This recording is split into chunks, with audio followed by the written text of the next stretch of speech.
The National Association of Black Supplementary Schools presents the second annual National Black Supplementary Schools Week. The theme this year is Past, Present and Future, with a variety of events, workshops and presentations around the education of the black child and their families. More details can be found at www.nabss.org.uk. That's www.nabss.org.uk or call 07958 348 558. Education is in our hands. Let us hold hands. Profoundly. One of them is Neil Miles, who's a maths teacher, and he's got one or two interesting techniques which he wants to tell us about. Neil, good morning to you. Good morning. Now, you specialise in maths, but I suppose what you're going to say is that the way in which you teach it and the changes you want to bring in can be applied to other subjects. Let's start off with maths, first of all. Okay. I think with maths, I mean... Yeah, useful life lessons. Let's start off with that. Well, I was speaking to one of my students recently, and any student who's been a student of mine will know that I don't have a great love of maths, the subject, anyway. Mm-hmm. And in terms of achieving the grades and or the aspirations of the students that I want to achieve, it really doesn't have that much to do with maths at all. I find that I need to work on their character, I need to work on their ethos, their ethics and their values and their attitudes. And once I can do that, or once that's been achieved to some degree, then I've got a shot at getting them a good grade in mathematics. Right, I mean, teachers constantly say that they are trapped by the system. There's no time to do all of this other stuff. You've just got to teach to the test, get them through the syllabus, and hopefully get decent grades at GCSE and at the other milestones. I mean, your book was called Gifted at Primary, Failing by Secondary. Can you explain how you then work on the character to then improve how they actually deal with the subject? Well, the first thing is that my classroom management has to be in check. You can't teach anything if you can't keep the class quiet. So that's my first job. My first job is to let them understand the serious nature of the task that's at hand, and that requires discipline. Once that discipline's in place, then I actually have the time, or I can generate time by completing the syllabus in a shorter period of time so that I can focus on what I consider to be the more important things, and that's their character. Right. Tell me how you impose discipline. There are lots of teachers who say they're not allowed to in this country. Well, I don't think that getting discipline is possible without systems of justice. Mm-hmm. And I think that's one of the things that I try to make sure that is absolutely clear in the class, that everyone has a right to speak and everyone has their right to do their job. Me as a teacher, I have the right to impart the knowledge that they're supposed to be learning, and they have the right to question that as long as it's in the correct channels and as long as they know that I'm the teacher and they're the students. When I do this, the first thing that I do is get in touch with the parents. So even before I start teaching a class, I will have contacted all of the parents to let them know who I am and why. What if the parents don't take your calls, don't respond, don't turn up at meetings? Because that happens a lot. No, I find that that happens when the parents become or feel that they've been disenfranchised, or when things start to go wrong, then that's the reaction. But I've been teaching 15 years, I've never had a parent who has not been interested in their child doing as well as they would want them to. Can I ask you a question? It's Toby here. What happens if you just get a bunch of kids in the corner who are determined to make trouble and don't care? And, how do you deal with those? Fundamentally, this may shock people, but children want to learn and they want to achieve. When they find a teacher who can actually get them to do well in their test and feel good about themselves and feel good about their place in the class, then those issues don't even arise. I don't have experience of, obviously, everyone started teaching at some point, but even when I started teaching, I didn't have experience of people who had no intention of learning. So have you never had a difficult pupil? Oh yeah, absolutely. So what do you do about them? I think the first first person who I ever taught who was difficult, his name was Raphael. And he decided that he was just going to listen to his music. So he had his headphones on, and he was in the back of the class, and that's what he wanted to do. Mm-hmm. Asked him politely, and that didn't have any effect. I'm not a person to shout. I haven't shouted in any of my years of teaching, but I did take it personally. So that evening, I was round at Raphael's house, speaking to his parents, telling them exactly what happened.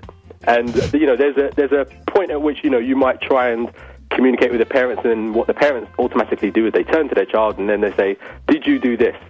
And seek clarification from their child. At which point the child can say, "No, I didn't do that. He's lying." So when you're sitting there face to face, telling the story, it doesn't really work that way. You don't generally get people trying to lie their way out of a situation when, the person is right in front of you telling you exactly what happened verbatim. So, are you sure? I mean, it might have happened to you in that case, Neil, but I mean, I've seen it happen myself, where the child just goes, he's lying, and the parent goes, "You see? He says he's lying." "No, are you saying my child's lying?" And they take their child's side because they remember how things were for them at school.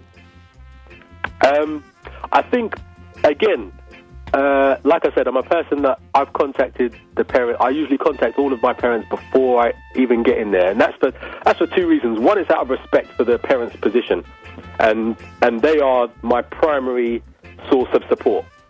And so I let them know that they are my primary source of support and that I respect that position. Sorry, when they get that first call, it's a call out of respect.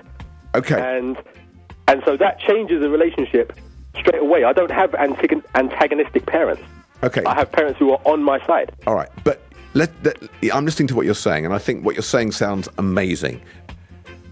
Then I'm thinking, my goodness, this is teaching. You have to ring up every parent. You have to be prepared to go and visit them in their houses when a child, misbehaves in class. I mean, how many hours in a day are there? How can you expect so many, teachers to be so devoted? And not only that, supposing this child in your class who misbehaves and whose parents you go and visit lives in some place which is dangerous for you to go to. All these things you've got to put up with? Well, yeah, kind of been there, done that in terms of the estates that I've walked on. Yes, I understand that, but are you seriously suggesting that's what a teacher has to do? No, I'm not suggesting that. Well, aren't you? No, I'm not suggesting that every teacher has to do that at all. But considering what's at stake, personally, I'm prepared to go to what I would consider any lengths in order to educate the children or to empower them. Mm-hmm. That's what I feel that I'm doing. I feel that I'm empowering them. I'm opening doors for them or allowing them to open doors for themselves. So, no, I'm not advocating that. I mean, even the school that I was working in told me, they called me into the head teacher's office and told me squarely, we do respect what you do in terms of going to students' houses, but officially we cannot support it. So you're on your own. Mm-hmm. Neil, obviously I'm representing the school. Neil, we're hearing that parts of our society are sick, and it often starts in school. The huge numbers of people who are innumerate and illiterate and who might be unemployable and who feel they've got no stake in anything. So it doesn't take much for them to just run riot and maybe break into shops and challenge people on the streets and run into restaurants where people are eating and take all their goods, or steam trains and take their mobile phones, and because they think, I've got nothing to lose, right?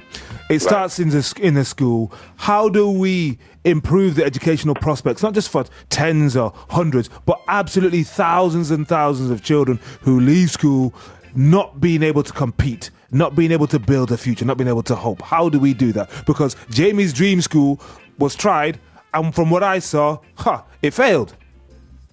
Well, firstly, I have to disagree on the point that it starts in the school. I disagree. It starts at home. Okay.